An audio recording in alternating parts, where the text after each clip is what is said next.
Buenas tardes, buenos días, buenas noches, donde sea que estén, y bienvenidos al Global Days of Action on Tax Justice, Días Globales de Acción sobre Justicia Fiscal. Eh, Soy Reina y yo lidero la iniciativa para The Tax Network Africa como colectivo en el tema y voy a estar con ustedes hoy. Antes de comenzar, sepan que tenemos la opción de interpretación simultánea, así que tenemos los idiomas inglés, español y francés. Es un placer invitar a Maureen Burrow, la líder de Agenda Fiscal y coordinadora de campañas africanas de Global Alliance Tax Justice, para que lance oficialmente estos días de acción. Maureen, te lo paso. Muchas gracias, Grace. Y hola a todos, bienvenidos. Muchas gracias por tomarse el tiempo de unirse a nosotros el día de hoy. Es un gusto estar con ustedes aquí en lo que mandamos los Días Globales de Acción número 10 sobre derechos fiscales para, de- para justicia fiscal para los derechos de mujeres, que es una iniciativa de Global Alliance for Tax Justice y sus redes. Fiscal Justice Asia, Tax Justice Network África, Tax Justice Europa, eh, Justicia Fiscal, Coalición PAC y Canadians for Tax Fairness, al igual que los miembros de Gadget y el grupo de trabajo por la agenda fiscal.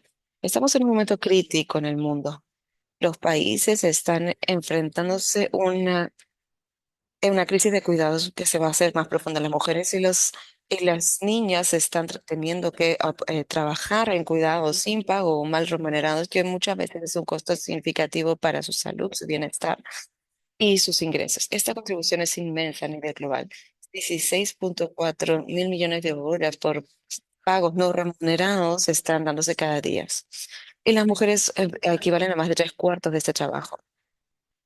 Incluso si es que el remuneración fuera mínima, realmente sería un monto importante en dólares americanos.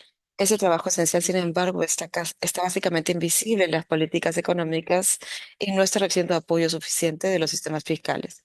Reconocer el cuidado como derecho humano requiere un cambio en cómo diseñamos nuestras economías.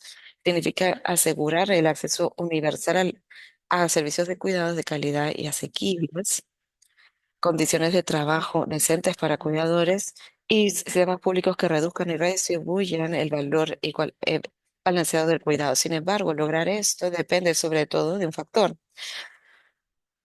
financiamiento público adecuado y sostenible. Hoy en día, muchos países, sobre todo en el sur global, enfrentan temas fiscales muy graves. Sí, al mismo tiempo, el sistema global fiscal aún tiene pérdidas de ingresos muy grandes. Cada año los países pierden 40 mil millones de dólares americanos debido al abuso corporativo fiscal y riquezas en el extranjero. Y esto hace perder la posibilidad de ayudar con servicios públicos e incrementa la austeridad. Y lleva de vuelta los costos de cuidado a los hogares y a las mujeres sin remuneración. Los cuidadores, el ser cuidador entonces no es solamente un desafío social, sino que profundiza las desigualdades económicas y la arquitectura fiscal. Hoy es una oportunidad histórica. Los gobiernos están negociando una convención fiscal de las Naciones Unidas. Si es que es ambicioso, inclusive este proceso podría abordar los desequilibrios tan largos que han habido en los derechos fiscales, la transparencia, la cooperación internacional y expandir el espacio fiscal para un desarrollo sostenible. Todos los movimientos feministas y de incidencia en cuidados están buscando los derechos fiscales equilibrados, más transparencia fiscal, ya que son esenciales para ayudar a que los países puedan invertir en los cuidados de niños, salud y otros servicios con orientación de género. Estamos celebrando 10 años de los días globales de justicia fiscal por los derechos de la mujer. Y en las últimas décadas esta iniciativa ha unido con movimientos feministas a la sociedad civil para buscar sistemas de cuidados y fiscales equitativos. Durante toda la semana de marzo 2 al 8, la campaña bajo nuestra llamada justicia fiscal para derechos de mujeres que ofrecen cuidados, busca llevar estas prioridades clave. Una, reconocer los cuidados como derecho humano y como un bien público. Dos, distribuir los derechos fiscales para avanzar a la agenda global y de justicia. También proporcionar cuidados a través de fiscalización progresiva redistributiva. Y luego la cooperación multinacional y proporcionar una convención de las Naciones Unidas fiscal que sea feminista. En esta llamada, nuestro mensaje es claro, que no puede haber una agenda de igualdad sin tener sistemas públicos fuertes, y ningún sistema público podrá existir sin una fiscalización, sin que se justa. Estas negociaciones en Naciones Unidas no solamente son sobre las reglas fiscales, sino sobre si los países van a tener los recursos para dar cuidado, reducir inegalidades y promover los derechos de las mujeres. Es un momento para asegurar que las decisiones pongan la agenda de igualdad y los derechos humanos y cuidados en el centro. Al final de este día, este evento, al final vamos a hablar de los planes de acción, pero por ahora es un placer para mí abrir esta edición número 10 de los Días Globales de Acción por los Derechos Fiscales para Derechos de Mujeres. Gracias por participar. Te lo paso, Grace. Muchas gracias, Maureen, por darnos esas palabras. Es inspirador.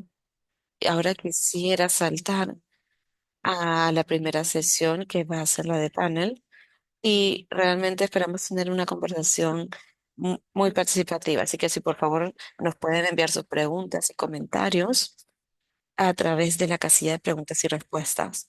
Nuestro primer panelista, Verónica Montefort, que es la cabeza de Políticas Públicas Sociales y Económicas en Public International. Ella es socióloga y científica política con una maestría en sociología política y más de 3 décadas en experiencia en lo que es la lucha por los derechos humanos, igualdad y justicia social dentro de los movimientos sociales y liberales.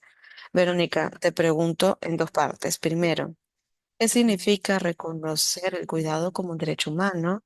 Y segundo, ¿qué es lo que reconocer cuidados como derecho humano de hecho significa para los gobiernos en la práctica? Muchas gracias, Grace. Y quiero saludar a todos. Es un placer para mí, para los Public Services International estar aquí hoy. Yo podría decir que nosotros tenemos que reconocer lo que las veces que ganamos, ¿no?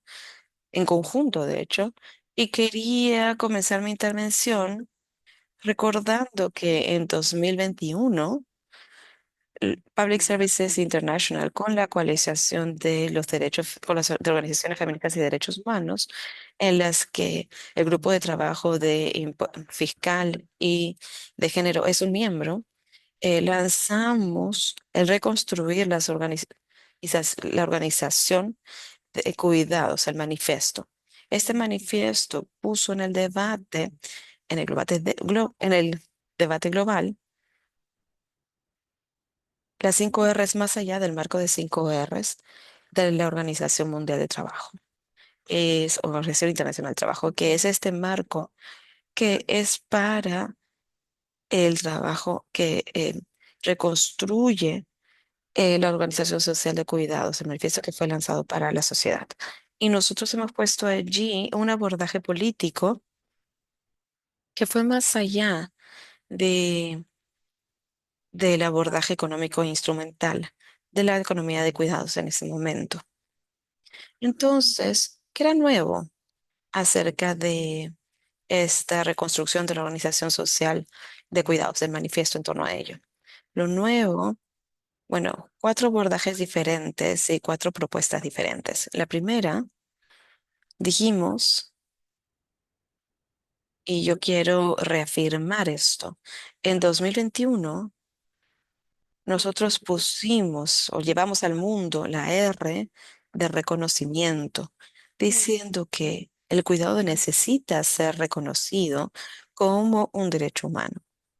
Lo segundo, nosotros llevamos algunos otros abordajes en la R de redistribución. Y en esta R dijimos, necesitamos redistribuir el cuidado de las familias a los servicios públicos. El tercer abordaje fue llevar la R de reclamar.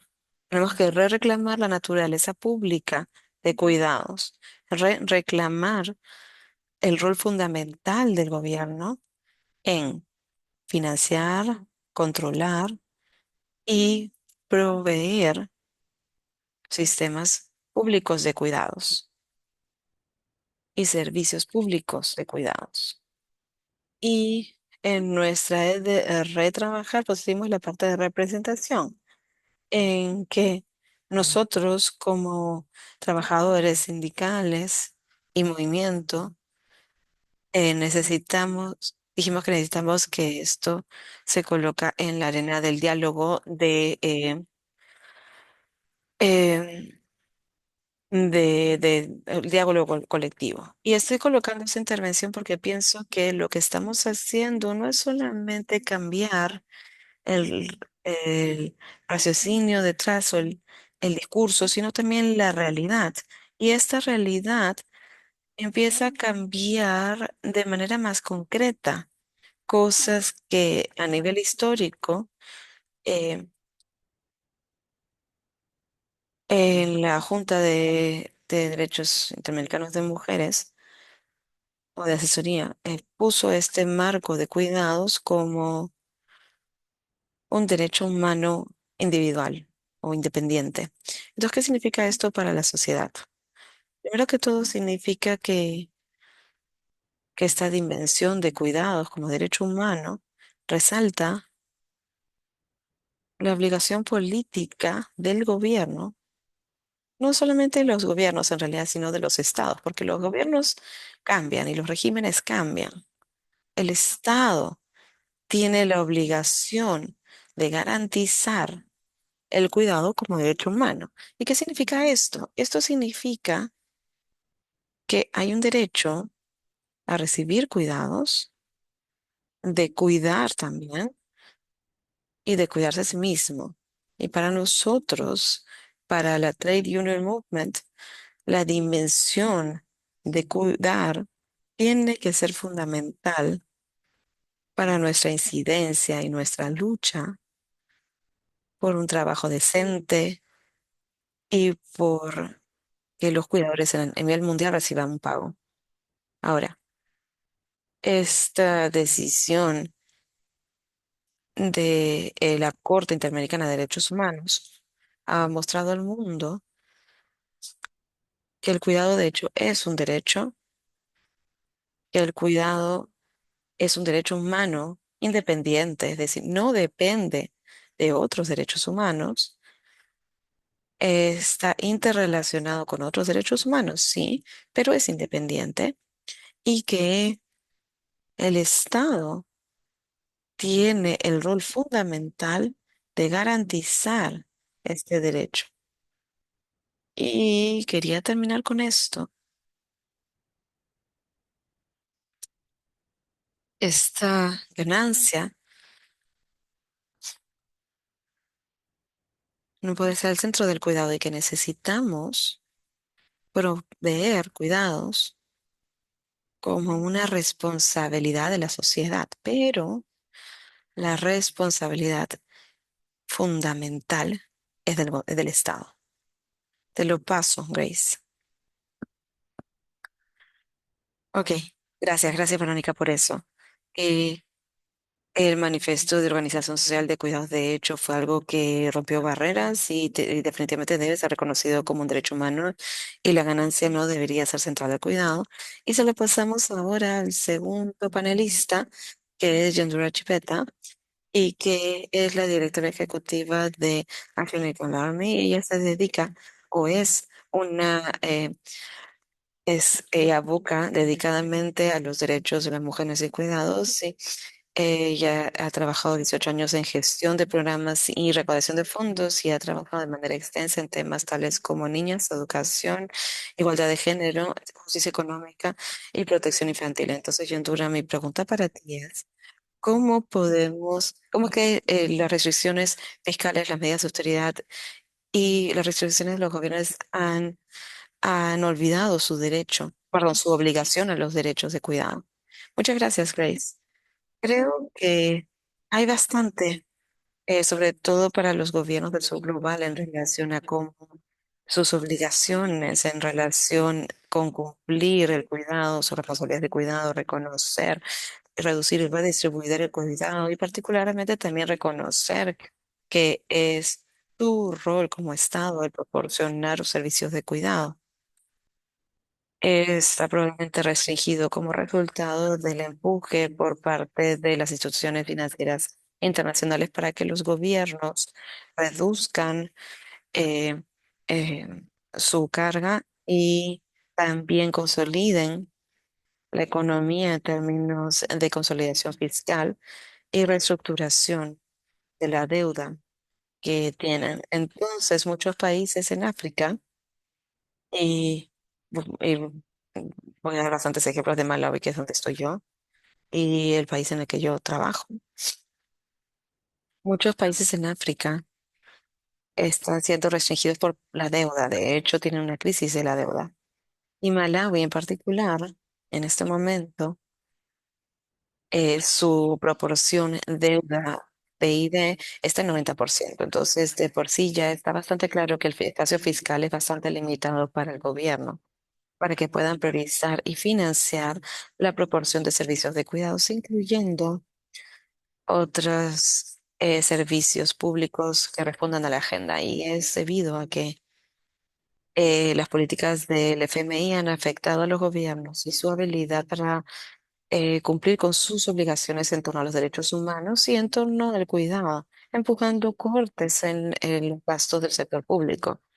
Y los sectores más afectados han sido el de salud y educación en la mayoría de países en África, incluyendo Malawi. Y un análisis que hemos hecho a través de la investigación eh, es un estudio que se llevó a cabo en 6 países: Etiopía, Ghana, Kenia, Liberia, y Malawi y Nigeria, con diferentes trabajadores en la primera línea en el sector de salud y de educación, pero también con miembros de la comunidad para resaltar las experiencias en relación a los dos servicios públicos que son salud y educación, resaltando el hecho de que la inscripción, por ejemplo, en las escuelas sigue incrementando por más o menos 30% en los últimos 3 a 5 años. Sin embargo, los números de profesores se han estancado porque los gobiernos han restringido de reclutar profesores como resultado de eh, las medidas de autoridad del FMI. Entonces, más o menos 70% de los profesores encuestados dicen que tienen muchas cargas y grandes incrementos en los tamaños de sus clases. Y los incrementos significativos en términos de estudiantes también ha afectado la proporción estudiante-profesor, que ha afectado la calidad de los profesores y el proceso de aprendizaje. Sobre todo en Malawi, más o menos 80% se han dado cuenta de que hay un incremento o un incremento de 80% en la proporción estudiantes-profesores. Y hay distintas variaciones en términos de los lugares geográficos. Y más allá de eso, hay poca atención que los profesores le puedan dar a los niños porque los tamaños de las clases son amplios. Me acuerdo en una comunidad que dijeron que había un tamaño de clase de más o menos 200 estudiantes con un profesor. Entonces, ¿cómo un profesor puede prestarle atención a una clase tan grande? Entonces, de por sí, eso nos da una imagen en términos de la calidad del servicio de educación que pueden dar. Y también nos hace cuestionar si es que el aprendizaje se está dando, de hecho. Eh, Estamos ahora diciendo que hay más acceso a la educación, ya que la educación decimos que es gratis, pero antes era la de primaria, ahora también en 2026 se dice que la de secundaria también lo va a hacer, pero no se dan los mecanismos de soporte relevantes para asegurarse que de hecho se esté aprendiendo. Y el informe más reciente del ministerio, que recién se ha emitido hace un mes, de hecho resalta el hecho de que no se está aprendiendo, porque las personas que están aprendiendo y los asistentes de aprendizaje están diciendo que no llegan a los niveles de matemática, de inglés y en el idioma local, yo, no llegan al nivel requerido. Entonces muchos niños están saliéndose de la escuela porque ya no tienen interés debido al hecho de que las escuelas no tienen estructuras de soporte y mecanismos de soporte necesarios, los materiales de aprendizaje no son suficientes y en la salud es igual. El número de trabajadores de salud allí es bastante limitado en comparación con la población que tienen que servir. Falta medicamentos. Entonces, a pesar de que el gobierno dice que los servicios de salud pública son gratuitos, pero cuando vayas al servicio de salud pública, te toma casi todo un día para que te den el servicio y al final del día te dicen, disculpa, no tenemos este medicamento en particular, anda y cómpralo en la farmacia. Y es una farmacia privada, pues, ¿no? Las comunidades, sobre todo las personas que viven en la pobreza, luego tienen que enfrentar una elección. Esa elección es que tienen pocos recursos y no son capaces de obtener los cuidados de salud adecuados que necesitan. Entonces terminan no recibiendo los medicamentos y estamos viendo gente que está muriendo de enfermedades previsibles o muertes previsibles, ya que no tienen los medios necesarios en los hospitales o los medicamentos o no pueden llegar al hospital. Eh, Estamos esperando que las personas, sobre todo aquellos que mm, tienen menos recursos, esperamos que compren este medicamento en particular en lugares, ya sea hospitales o farmacias privados, que es algo que no pueden hacer, no tienen una capacidad financiera suficiente para ello. El costo del medicamento sigue subiendo y más o menos 50% de los trabajadores en salud que hemos encuestado indicaron lo mismo. Las tasas de inflación ya están altas y eso significa que las personas todavía están, este,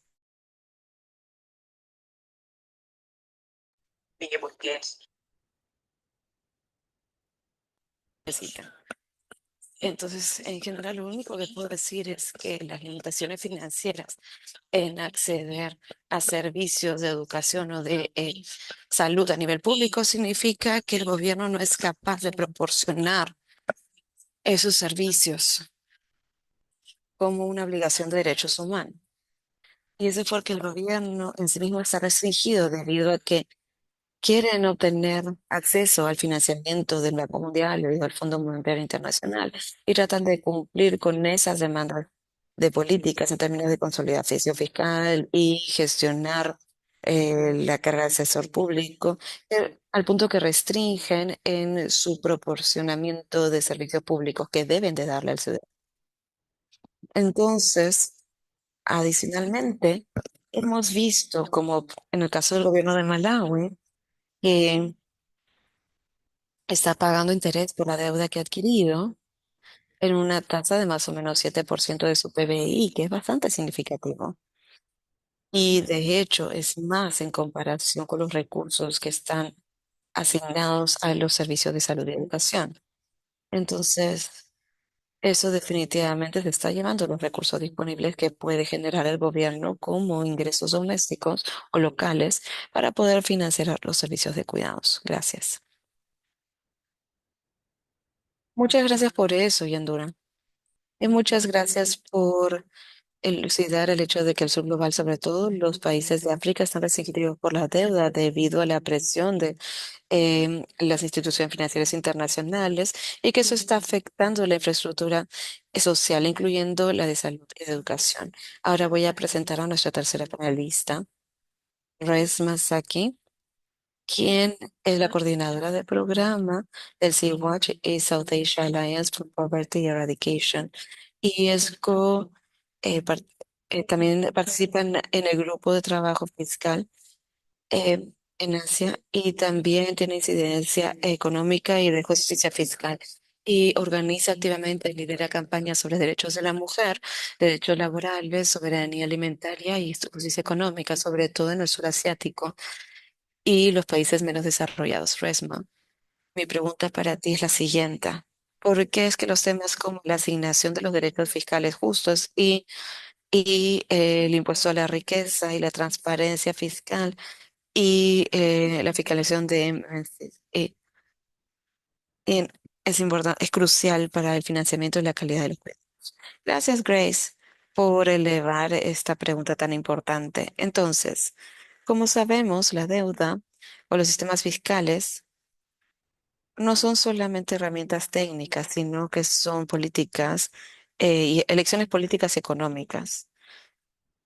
Esto influye quién paga por los servicios públicos y quién se beneficia de ellos.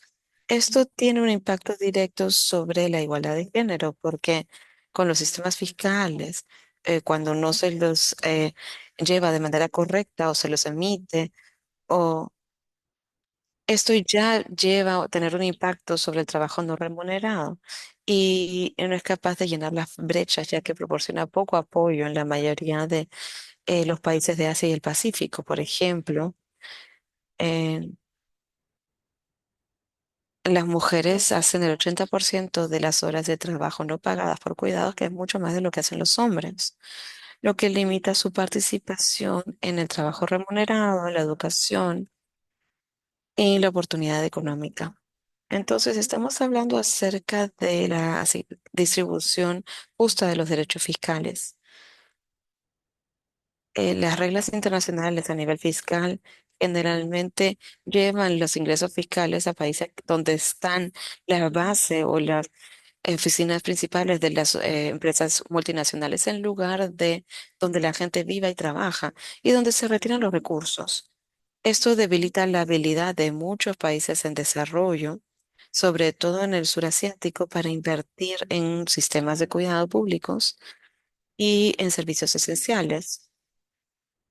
Podemos tomar evidencia de algunos países del sur asiático como la India, que pierde más o menos 10,32 mil millones de dólares americanos. Eso lleva en el abuso corporativo fiscal, entre otros.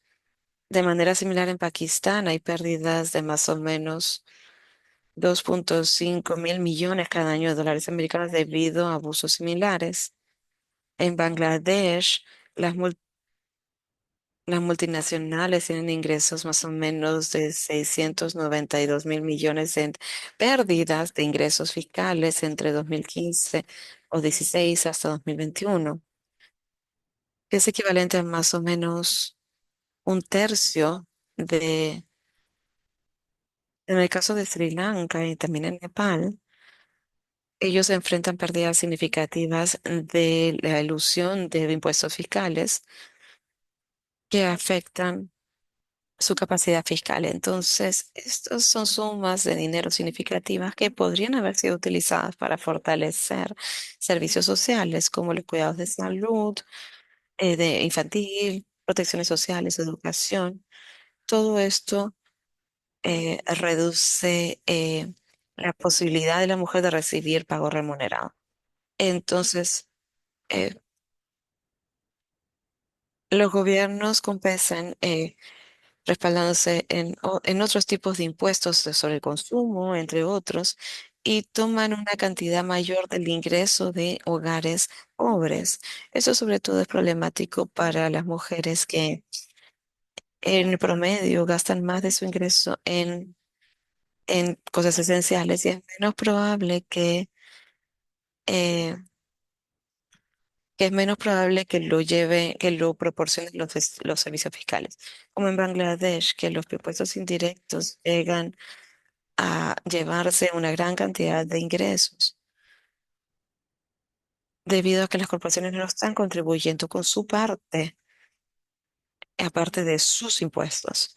Entonces, este desequilibrio en los impuestos reduce el espacio fiscal para los servicios públicos, que podría disminuir el trabajo no remunerado de las mujeres y fuerza que muchas mujeres estén llevando a cabo trabajo precario e informal o cuidados no remunerados. Muchas veces se utilizan estrategias de ahorro de ingresos, como mover los ingresos a diferentes reducciones para reducir su responsabilidad fiscal, ¿no? Esto por parte de las empresas. Entonces se llevan miles de millones de dólares cada año debido a esta ilusión. en que los individuos están escondiendo sus activos en el extranjero. Tenemos un informe de Tax Justice Network, de 492 millones se pierden anualmente debido al ahorro de ingresos o a esconder bienes, todo combinado. Entonces, sin transparencia, sin medidas de transparencia tales como reportes públicos país a país, eh, los registros de beneficiarios finales para asegurar que también los registros de propiedades para asegurarse de que todo esto sea sometido a impuestos, se den, no se va a poder llegar a una transparencia. Entonces necesitamos más transparencia y más em, responsabilidad de las corporaciones para que asegurarnos de que los impuestos se paguen donde se tienen que pagar, que es decir, donde se generan los ingresos. Y eso puede ayudar a que haya servicios públicos de cuidados y fortalecer las protecciones sociales y sus sistemas.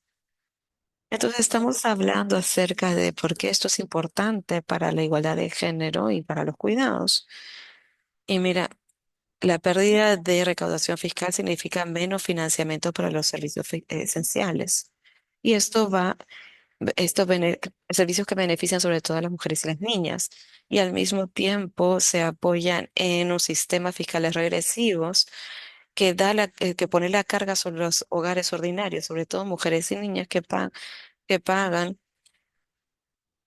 o gastan sus ingresos en bienes básicos, porque las mujeres, sobre todo en los países del sur global, contribuyen de manera desproporcionada al trabajo no remunerado, cuando los servicios públicos no tienen financiamiento suficiente.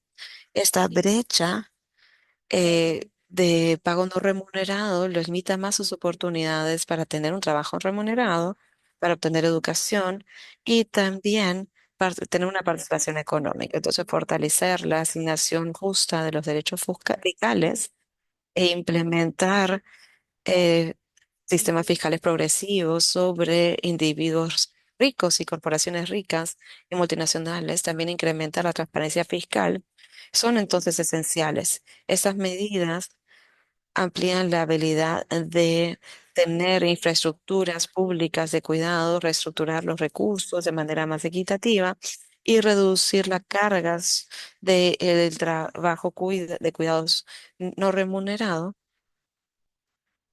y mantiene la igualdad de género. Entonces, estos son algunos de los temas. Ah, te lo paso, Grace. Gracias. Gracias por eso, Resma, y gracias por llevar la luz al tema de las corporaciones multinacionales, que todavía perpetúan la desigualdad de género cuando eh, eluden y evaden sus impuestos. Gracias por compartir las estadísticas en países fiscales y en Asia. Eh, y de hecho es crucial que se pueda incrementar la recaudación de impuestos y se redistribuya para cubrir también los cuidados. Entonces, regreso a Honduras. Mi pregunta para ti es la siguiente. ¿Cómo es que las reglas injustas a nivel global limitan la habilidad de los países para financiar los cuidados? Ok, bueno, creo que en relación a las reglas globales tan injustas a nivel de los impuestos, es que primero lo afectan tenemos que ver cómo es que se diseñó el sistema global fiscal, si es que fue diseñado con el mejor interés de los países del sur global, que no es el caso. El sistema internacional eh, fiscal opera bajo las reglas fiscales de la OCDE, ¿no? Y estos son países ricos que han tenido la prerrogativa de tomar la decisión en representación de todo el mundo, en términos de cómo vamos a operar, cómo es que los impuestos se van a este, asignar por cada gobierno en relación a las operaciones y la generación de dinero y las corporaciones. Pero en sí, cómo se hizo ese proceso es bastante regresivo en su naturaleza y es colonial, porque estas decisiones que se hicieron hace años, donde la mayoría de los países del sur global ni siquiera estaban libres en sí estaban bajo el gobierno del gobierno colonialista, no tenían opinión en términos de la decisión que se estaba tomando a ese nivel. Como tal, las reglas fiscales actuales es, son regresivas y limitan la habilidad de los gobiernos africanos o del sur global para recaudar impuestos de las corporaciones multinacionales que se encuentran en el norte global, pero operan en los diferentes países del sur global. Y eso también facilita la creación de vacíos legales, facilitando la elusión fiscal y los flujos financieros ilícitos. Y las estadísticas, de hecho, muestran que África pierde más o menos 88.000 millones de dólares cada año en flujos financieros ilícitos. Y este es dinero que también podría ser utilizado para invertir en servicios públicos que respondan al género y a la infraestructura de género. Entonces, creo que es por ello que la discusión actual en relación a la Convención Fiscal de las Naciones Unidas es oportuna y es por ello que es importante que eh, seamos fuertes en el hecho de que los países africanos del sur global y sus gobiernos también tengan una opinión en términos de cómo es que las reglas fiscales deben operar y que también deben operar en su propia ventaja y la de sus ciudadanos y su gobierno. Y más allá de las reglas fiscales a nivel global, viendo las operaciones de las corporaciones multinacionales, cuando llegan a los diferentes países, también hay un número de concesiones que los gobiernos africanos tienen que hacer, o el del sur global, ¿no? Y esto incluye la disposición de incentivos fiscales. Algunos de ellos son bastante exorbitantes, llevando a muchas pérdidas fiscales, o dinero que podría haber apoyado la proporción de servicio público. Entonces yo creo que eh, un mensaje muy clave en términos de cómo estas reglas fiscales están limitando la habilidad de financiar los cuidados y es que están restringiendo la capacidad de los gobiernos del sur global y africanos para poder deducir impuestos de las empresas multinacionales, dinero o ingresos que podría ser generado para dar apoyo a la infraestructura de cuidados.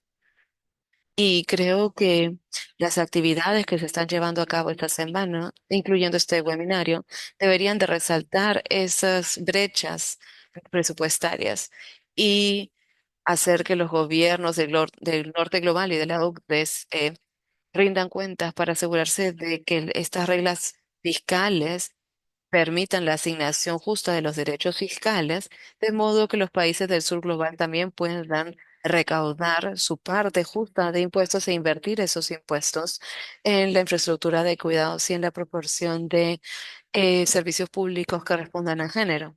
Y más allá de ello, creo que el otro aspecto para mí es que la Convención de Naciones Unidas, la Convención Fiscal de Naciones Unidas debería poder llevar la igualdad de género de manera estructural en el documento, porque no podemos hablar acerca de los impuestos sin hablar acerca de lo que significa para la realización de los derechos de las mujeres y para el derecho humano de recibir cuidados y de cuidar. Entonces, debemos de empujar que haya lenguaje de calidad en el documento y que no sea algo como que se deja muy superficial. Gracias. Muchas gracias por ello, Yandura. Y esto es algo que realmente buscamos, que eh, se meta profundamente el tema de género en la Convención Fiscal de Naciones Unidas. Ahora pasando a Verónica. Mi pregunta para ti, Verónica, es desde tu perspectiva, ¿cuáles son los riesgos cuando los sistemas de cuidado se privatizan, mal financiados o se dejan al mercado? Gracias, Grace. Yo creo que primero que todo necesitamos un abordaje político que pueda realmente resaltar el tema de que la ganancia nunca debe de minimizar los derechos. Am, el abordaje también de que la dimensión o el concepto de la economía de cuidados ha instrumentalizado el tema de que los negocios o las empresas y la ganancia están dentro de las dimensiones de cuidados. Entonces, yo creo que primero que todo, lo que estamos diciendo cuando estamos elevando la naturaleza pública de los cuidados y del cuidado como un bien público y el cuidado como un derecho humano, es que necesitamos derechos y no ganancias, que necesitamos inversión pública en ese derecho, inversión pública en el cuidado, pero esta inversión pública no puede ser una inversión pública en empresas privadas, porque lo que el sector privado está buscando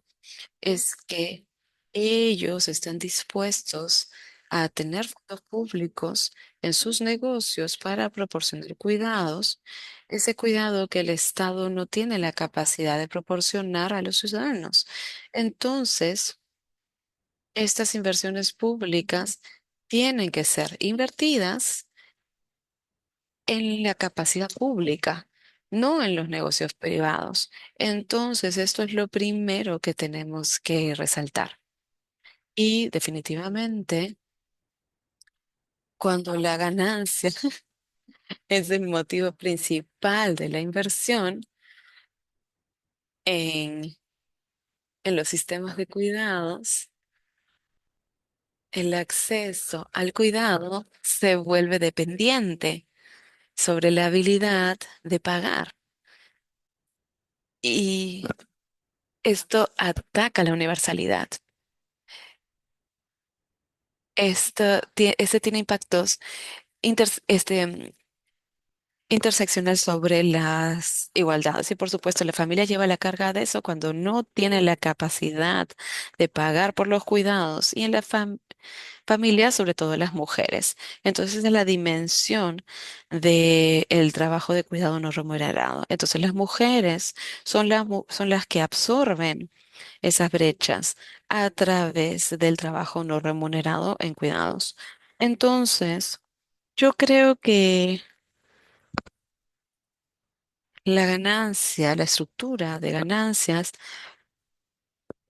no puede eh, pasar por encima del bienestar de las comunidades y las sociedades. Y ese es el abordaje principal. Y es por ello que el rol fundamental del Estado es el controlar, pero proporcionar también el cuidado.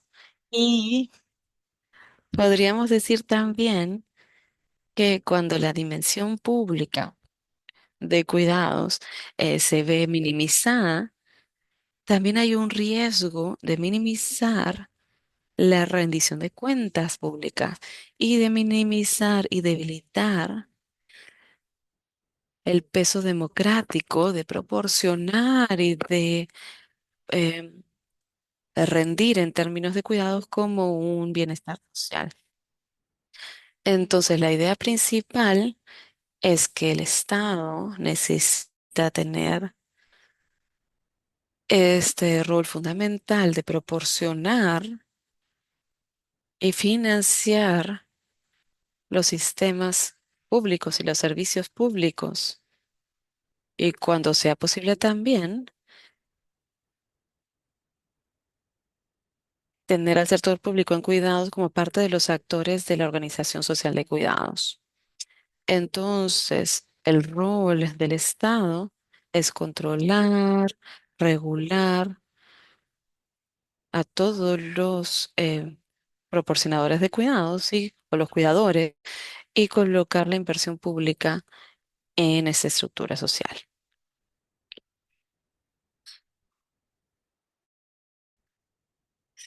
Sí, estoy de acuerdo, las ganancias no pueden pasar por encima del bienestar de la sociedad. Eso realmente es bastante poderoso.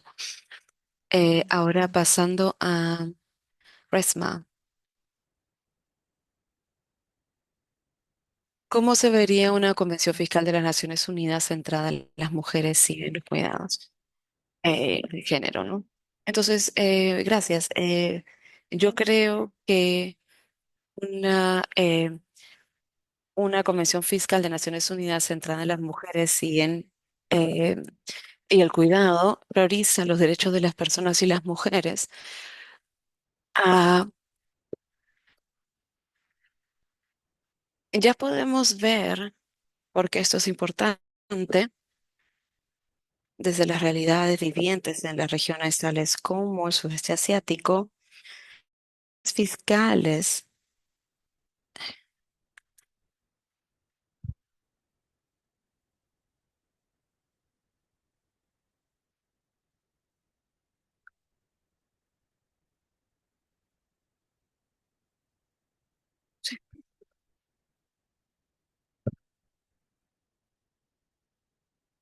Em, los impuestos son básicamente algo técnico y el Estado lo reconoce como una herramienta para redistribuir los recursos, reducir las desigualdades e invertir eh, en el cuidado como un bien público. Entonces, esta transformación no se puede dar sin el compromiso, la participación de la sociedad civil, de los movimientos feministas, de los sindicatos comerciales, las organizaciones de origen y también el trabajo comunitario. Esto tiene un rol público sobre los recursos, la incidencia y hacer que el gobierno y las entidades internacionales rindan cuentas sobre la justicia fiscal y las igualdades de género. También a través de esto se analiza la educación pública y la campaña estratégica para resaltar cómo es que las reglas fiscales existentes son una desventaja para las mujeres y marginalizan a los grupos y promover reformas progresivas que generen recaudaciones para los sistemas públicos de cuidados. Las campañas globales, tales como los días globales para la transparencia fiscal en los derechos de las mujeres, han llevado a miles de activistas, los han reunido para buscar un sistema fiscal que transformativo a nivel de género como la Comisión de Naciones Unidas para los Derechos de las Mujeres y también la fiscal, en un marco feminista fiscal que ponga los tributos sobre la actividad económica real en lugar de permitir que los ingresos a las ganancias sean registradas donde las ganancias decidan, ¿no? Los derechos fiscales se deben alinear con donde se crea el valor, incluyendo el trabajo y la extracción de recursos. Entonces, todo esto ayudaría a países tales como Bangladesh, Pakistán, India, también Nepal, para que retengan más recaudación en lugar de que todo se lleve al extranjero. Y también, y así podría invertir en infraestructuras de cuidado que pueda apoyar a los países y las comunidades. Toda la sociedad civil analiza y moviliza, el análisis de sociedad y su movilización es crítico para hacer que esos temas técnicos sean visibles y también que tengan una relevancia y urgencia política.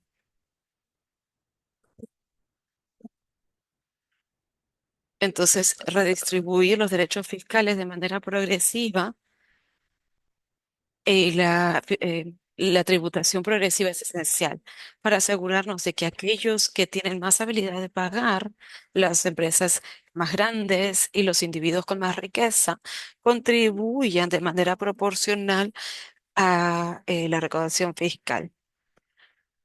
Se necesita un espacio fiscal para servicios de cuidado y así reducir la dependencia sobre reglas regresivas a nivel fiscal que caen de manera desproporcionada sobre los hogares de bajos ingresos y sobre las mujeres, incluyendo aquellas que trabajan en trabajo informal y precario.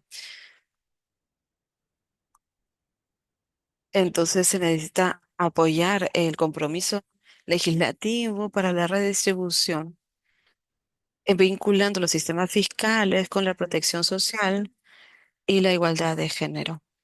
Entonces es central para estas adendas Tenemos una transparencia y rendición de cuentas fuertes, mecanismos para ellos, tales como los reportes públicos país a país, eh, para las empresas multinacionales. Y también ya he mencionado que también el registro de beneficiarios finales. Necesitamos la información para contrarrestar la ilusión fiscal y el el ahorro de bienes. Es importante que los países tengan un resultado, un producto de fiscalización justa, incluyendo el trabajo de cuidados, para que sea reconocido y que se pongan los impuestos donde realmente ocurre la actividad. Entonces tratamos de resaltar estas brechas y buscamos reformas laborales para que esos sistemas fiscales sean más visibles, más democráticos. Y otro elemento crítico es eh, colocar la igualdad de género en la generación de políticas fiscales. Toda política fiscal hecha a nivel global debe ser evaluada no solamente para ver su capacidad de recaudar, sino también por cómo es que afecta a los cuidadores no pagados, la participación de las mujeres, el acceso a servicios esenciales. Esto ayuda a asegurarnos de que las reglas fiscales no... Ay, discúlpame que te corte, Resma, discúlpame que te corte. Debido al tiempo, voy a darte solamente un minuto, ¿ya? Sí, sí, sí, está bien. Me disculpo. Entonces, realmente transformar una convención fiscal feminista debe de ser algo que traiga compromisos globales a los derechos humanos. Entonces, las negociaciones actuales rumbo a la Convención Fiscal de Naciones Unidas son una oportunidad histórica para llevar eh, eh, disposiciones que responden al género y que sean enforzables en las decisiones fiscales dentro de un tratado multilateral. Entonces, las coaliciones de sociedad civil, incluyendo los grupos feministas y los sindicatos laborales y los movimientos de base, ya se han unido para hacer recomendaciones y movilizar foros mundiales para asegurarse de que la convención priorice la igualdad de género y el financiamiento de cuidados. Entonces, esto es todo por mi lado. Te lo paso, Grace. Gracias por ello, Resma. Em, y sé que se nos queda corto el tiempo, pero quisiera, por favor, pedir 15 minutos adicionales para permitirnos pasar por las preguntas y respuestas, eh, por la casilla que han dejado ahí preguntas y los panelistas nos van a poder también dar sus últimas palabras. Entonces, habiendo dicho eso, voy a pasar a las preguntas. Tengo una pregunta aquí para Verónica. Ahora que la Corte Interamericana ha reconocido los cuidados como un derecho humano autónomo, ¿cómo crees tú que esto nos puede ayudar a promocionar el derecho a cuidado en otras partes del mundo? Sí, gracias. Y eso, de hecho, es una pregunta muy importante que me va a permitir invitar a nuestros participantes en este panel a otro panel que vamos a tener en el contexto de la Comisión la Condición de la Mujer, sesión 70 de Naciones Unidas, en la que vamos a presentar un estudio de investigación de Public Services International de la comisión que comisionamos al eh, Global Labor Institute con esta misma pregunta, diciendo, mira, ahora la Corte Interamericana ha tomado la decisión de que el cuidado es un derecho humano autónomo. Entonces, ¿cuál es la situación actual de esto más allá de América Latina y el Caribe? Entonces, realmente me gustaría invitarlos a todos a este panel. Pero específicamente para responder eso, lo que yo podría decir en este momento es que necesitamos luchar por este derecho. Y yo estoy totalmente de acuerdo con lo que dijo Rasha. Este es un tema no solamente de gobiernos, sino que es un tema de el movimiento social, del movimiento feminista, del movimiento de los derechos humanos y de los sindicatos laborales. Debemos de mantenernos luchando. Esto no es solamente un tema económico, no es solamente un tema legal, es un tema político y tenemos que empujar por ello. Gracias. Gracias, Verónica. Entonces, por temas de tiempo voy a hacer todas las preguntas y luego los panelistas pueden darnos las respuestas y compartir sus ideas finales. Entonces, la segunda pregunta, ¿cuáles creen que deben ser los siguientes pasos en términos de la agenda fiscal para avanzar la proporción de servicios públicos de calidad? Esa es para Yandura. Y me gustó la relación. Me gustó la relación entre la asignación justa de derechos fiscales y de la injusticia que significa que los sistemas fiscales mundiales se apoyan sobre todo sobre los impuestos indirectos, tales como el impuesto al consumo o al valor agregado, para sostener el funcionamiento del Estado. Entonces, ¿cómo es que la Convención Fiscal de las Naciones Unidas, que está trabajando eh, sobre estos temas, estas herramientas para revertir esta situación? Eso es para Resma, ¿y cómo es que la situación de cuidados, cómo está la situación de cuidados para las mujeres en países en guerra o con bloqueo económico? ¿Cómo se valora? Entonces, para todas. Entonces, en lo que dan sus respuestas, me gustaría que lo hagan de manera corta y también en ese mismo momento nos den nuestras últimas palabras.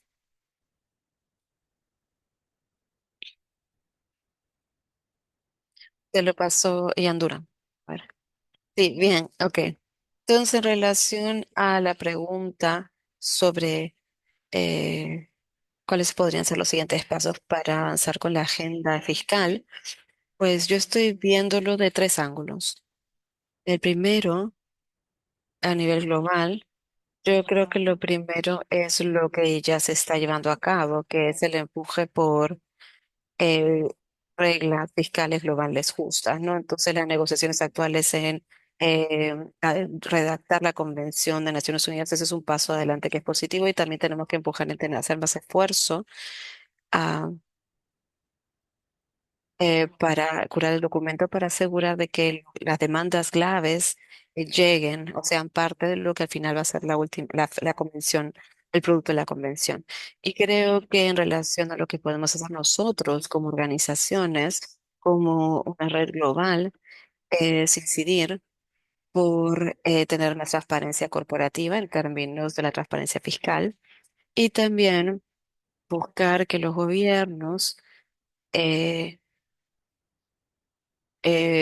ser más participativos en tener cuidado con los flujos financieros ilícitos, porque eso va a llevar a mucha cooperación internacional en relación a compartir los datos y la información para luchar contra los flujos financieros ilícitos y también para atacar la elusión fiscal. Y creo que también la investigación es muy clave en términos de qué podemos hacer, porque la generación de evidencia siempre va a ser clave para cualquier esfuerzo de incidencia.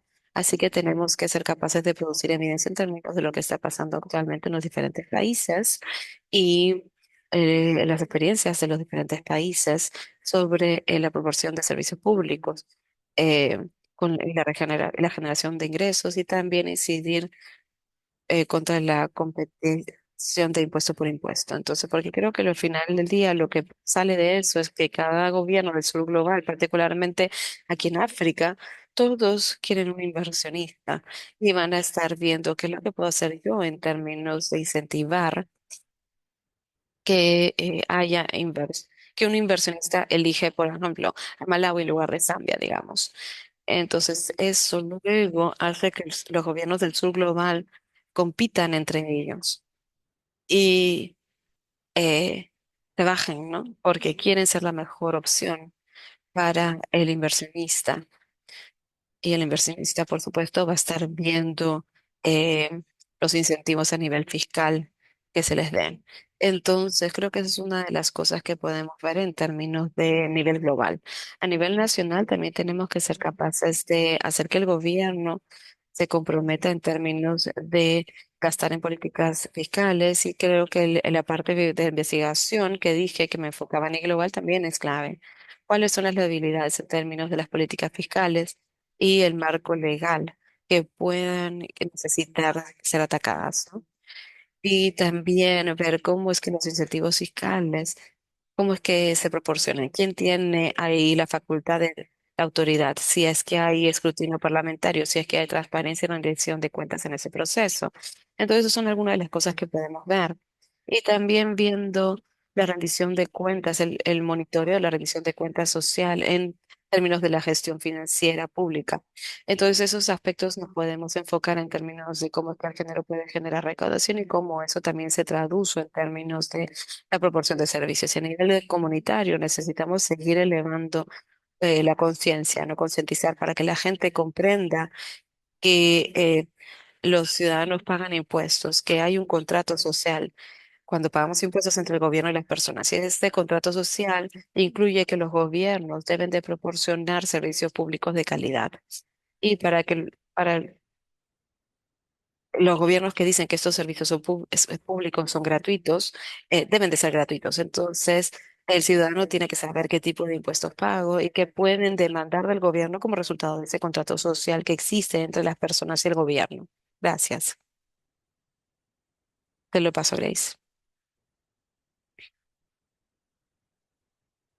Gracias, Yandura. Te lo paso, Resma. Muchas gracias, Grace. Entonces, yo quería, sobre las preguntas, creo que la redistribución justa de los derechos fiscales puede ayudar a reducir la dependencia en otros impuestos como el VAT o IVA. Y en la Convención Fiscal de Naciones Unidas, los negociadores y quienes están haciendo incidencia y tienen que buscar que haya reglas concretas que fortalezcan la habilidad de los países de que hay una recaudación fiscal donde se lleva a cabo la actividad económica. De hecho, en lugar de que los ingresos netos se reciban eh, netos en las oficinas clave, se cede. Eso está en torno al artículo 4 de la Convención de la Redacción, que indica que toda jurisdicción donde ocurre la actividad económica debe de tener el derecho de poner impuestos de acuerdo a ello, alejándose del sistema que favorece a los países de residencia y fuerza que muchos de los países en desarrollo dependan sobre impuestos regresivos sobre su población. Y los derechos fiscales, entonces, tener los derechos fiscales sobre la presencia económica real incluye dónde operan las empresas donde generan valor y con disposiciones que prevengan el llevarse los ingresos, ¿no? El profit shifting y la ilusión fiscal, dando también apoyo técnico y desarrollo de capacidades para que esta convención ayude a que los países fortalezcan sus sistemas fiscales directos, reduciendo el apoyarse sobre otros impuestos, asegurándose que los derechos fiscales justos se vinculen a donde ocurre la actividad y asegurando que haya una recaudación local. Esta convención puede ayudar a alejarte de la sobredependencia sobre impuestos regresivos y y tener una movilización de recaudación más equitativa que dé un apoyo a los servicios públicos y de cuidado. Creo que puedo aclarar sobre ese tema también. Gracias.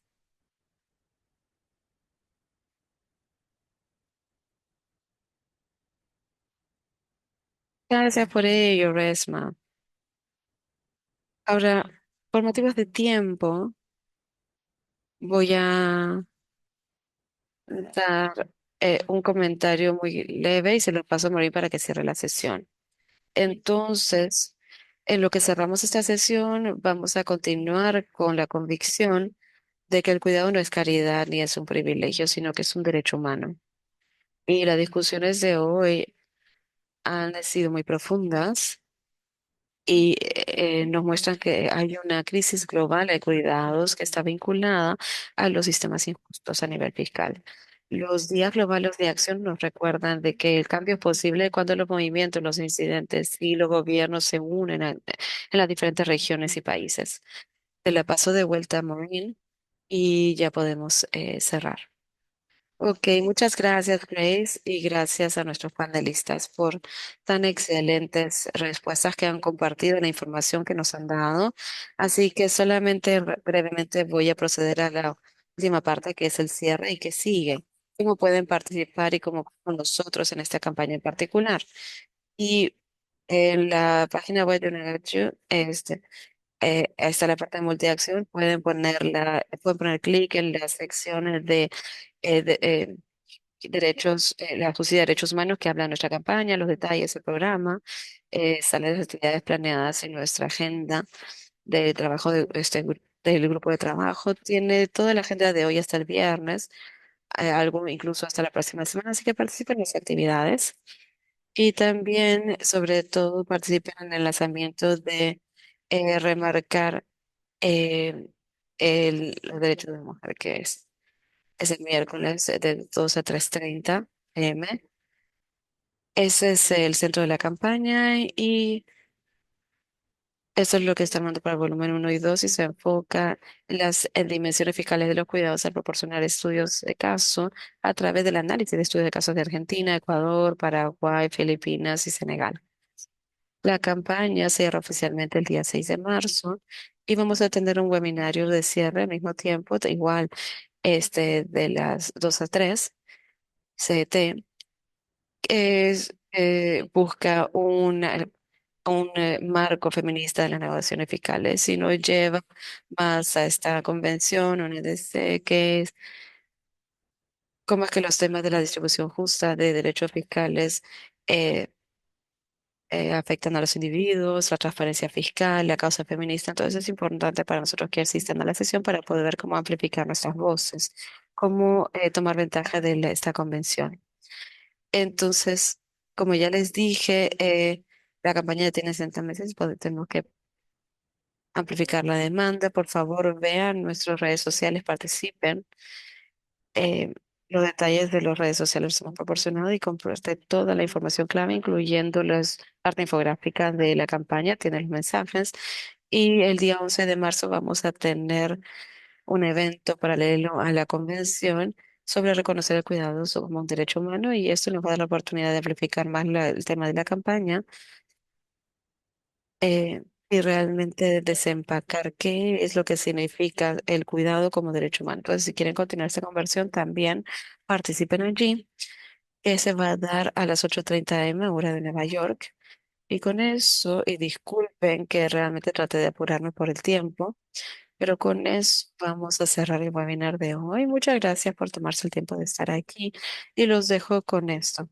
Si es que quieren ir rápido, vayan solos. Si quieren ir lejos, vayan juntos.